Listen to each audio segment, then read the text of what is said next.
Hi everyone, welcome to my channel. My name is Kristen and I'm the proud owner of Bean and Bug Graphics.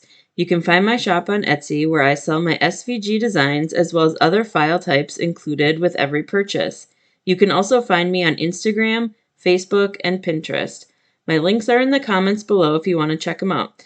Today I'm going to give a tutorial on a vinyl project from start to finish. So you bought a design from Etsy or you created one yourself. Now what do? I've opened Cricut Design Space. The first thing that you want to do is upload your project into Cricut Design Space or Silhouette or whatever machine software you're using. Down here in the left, there is a upload icon. Click that. I'm going to do this first one here. I already have it, but for the purpose of the tutorial, I will show you how to find it. So go to Upload Image, Browse, and make sure you save your file wherever is going to be easy for you to find it.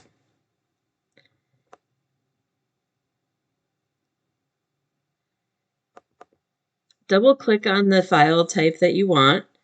You're going to want SVG if you are in Cricut. It'll show you a preview here of what design you're trying to import into your software.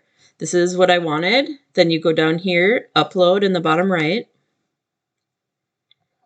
Now you have your options of this upload as well as other ones that I've uploaded recently. You click on it and you'll want to see it down here on the very bottom. You'll see all of the designs you uploaded, and you can do multiple into one canvas. Right now I just want the one, so it's here. I'm going to go to Insert Image, and then it imports into my canvas. Can resize it however I want. I think we'll do about 6 inches tall. You can unlock it to resize it if you'd like to stretch it one way or the other. By having the lock key on, it will keep it proportional and allow you to resize it without any distortion. You can also go up here to width and height. And if you know you want it to be one certain dimension, I could say I want 6 inches wide.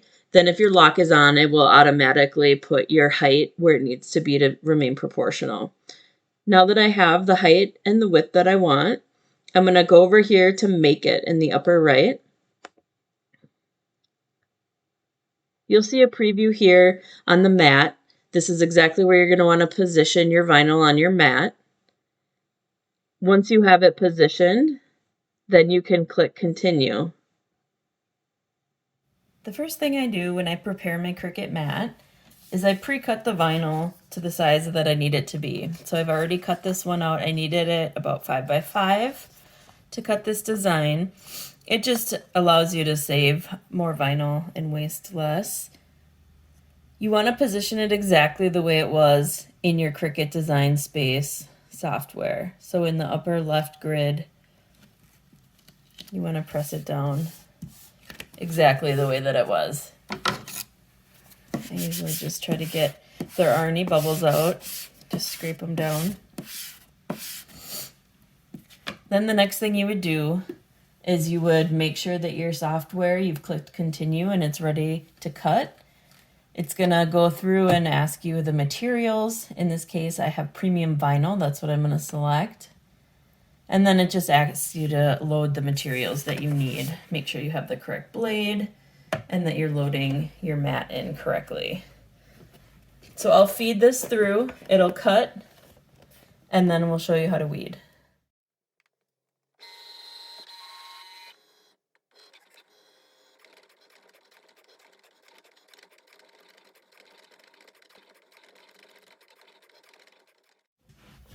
Okay, so the Cricut's done.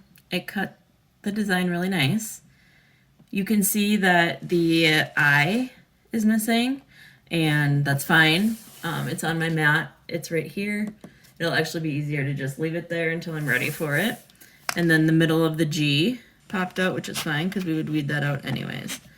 So the next thing that you're gonna do, set your mat aside, and you're gonna weed off the excess vinyl. So the first thing I typically do is I will scrape it just to make sure the pieces I want to stay are sticking. And then you can grab a corner with your weeding tool, and you're just going to pull up the corner of the vinyl. Once you have the corner, then you can peel back and try to get the rest of the scrap off. I would go really slowly just to make sure if something does come up that's not supposed to, you can stop and go back over it. For example, this eye is pulling up, so I am going to stop and just help it with the weeding tool a little bit so that we don't lose it.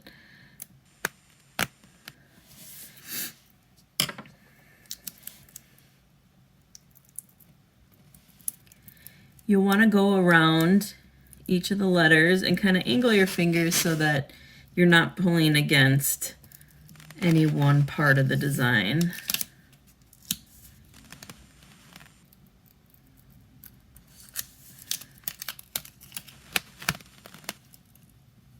Okay, so we want to be careful with the eye on this one as well.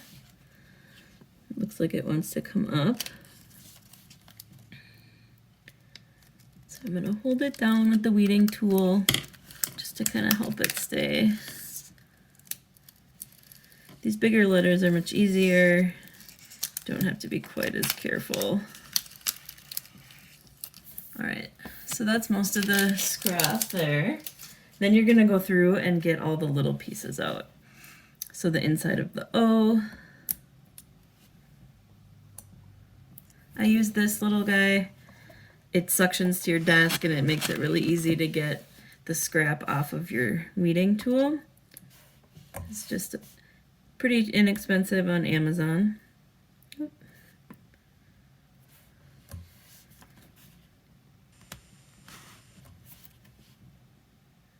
the O's.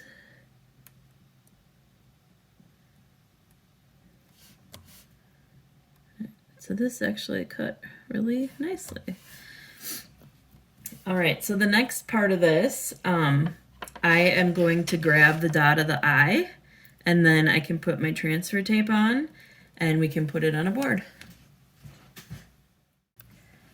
All right, at the dot of the I, for the next part, we're going to use some transfer tape to get it off this backing and onto a wood sign.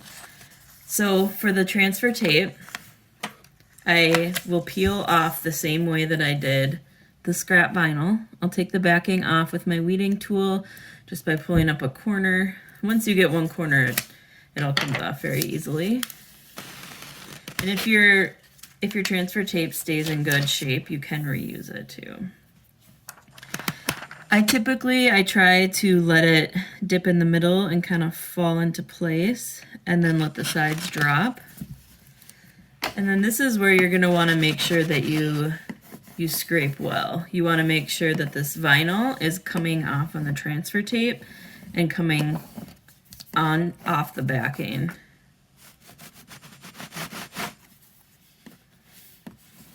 When you scrape it, make sure that you scrape it well so that the vinyl comes onto the transfer tape and comes off of the backing.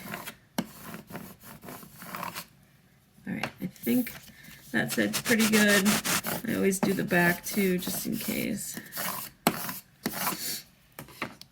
All right, so that should peel up pretty well. I would go slow just in case some of your letters don't come up, but pretty easy. Then you'll want to get whatever it is that you're applying it to, a mug, a tumbler, wood sign. I'm going to use this, this wood sign. And I'm going to just place it in the middle. This is just an example, so I'm not too concerned with where I'm placing it.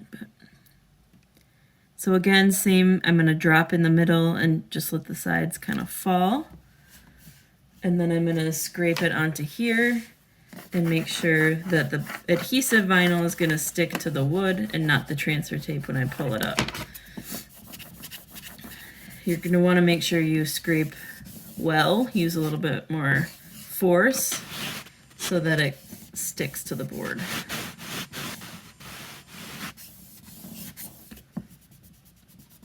especially these little letters, might want to pull up when you peel the transfer tape off.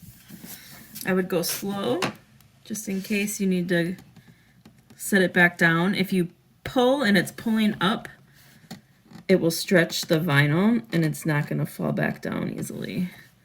At least not where you want it to. Okay.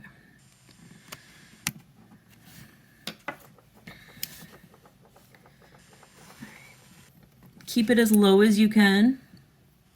If you've ever done like a wall decal, it's kind of the same thing. You don't want to peel up, you don't want to pull up, you want to hold it flat as much as you can and just press down and peel it away.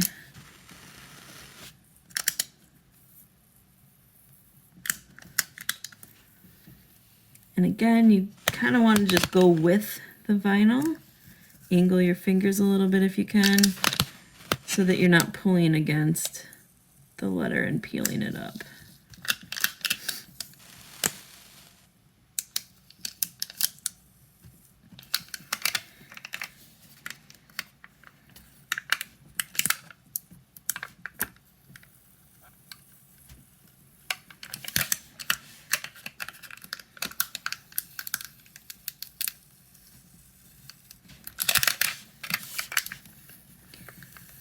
If your vinyl or your transfer tape ever gets in your way, you can always cut it off and then keep going.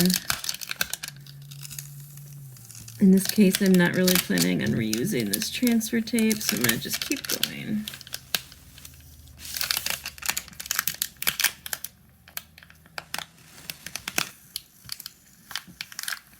All right.